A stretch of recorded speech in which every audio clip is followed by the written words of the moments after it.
Hello 1825 ഒരു പള്ളിയാണിത്. ബാക്കി details ആ ബോർഡിൽ നിന്ന് വായിച്ചാൽ മനസ്സിലാവും. അതിൻ്റെ ഉള്ളിലേക്ക് കയറിയപ്പോഴേക്കും ഒരു സൈലൻസ് ഫീൽ ചെയ്ത് അതിൻ്റെ ഉള്ളിൽ കയറിയിട്ട് കുറേ നേരം കണ്ണടച്ച് സൈലൻ്റായിട്ട് ഇരിക്കാൻ തോന്നും. എനിക്കങ്ങനെ തോന്നി. ഇനി പുറമേയുള്ള കാഴ്ചകൾ കാണിച്ചു തരാം.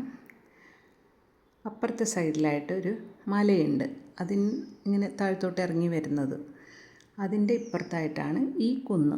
ആ കുന്നിൻ്റെ പുറത്താണ് ഈ പള്ളി ഇരിക്കുന്നത്. ഈ പള്ളിയിൽ കയറാനും സ്റ്റെപ്പ് കയറി വേണം വരാനായിട്ട്. കുറച്ച് ആളുകൾ അവിടെ ഇവിടെയൊക്കെ ആയിട്ട് നിൽക്കുന്നുണ്ടായിരുന്നു. ഇനി ചുറ്റുമുള്ള ഒരു കാഴ്ച കാണിച്ചു തരാം.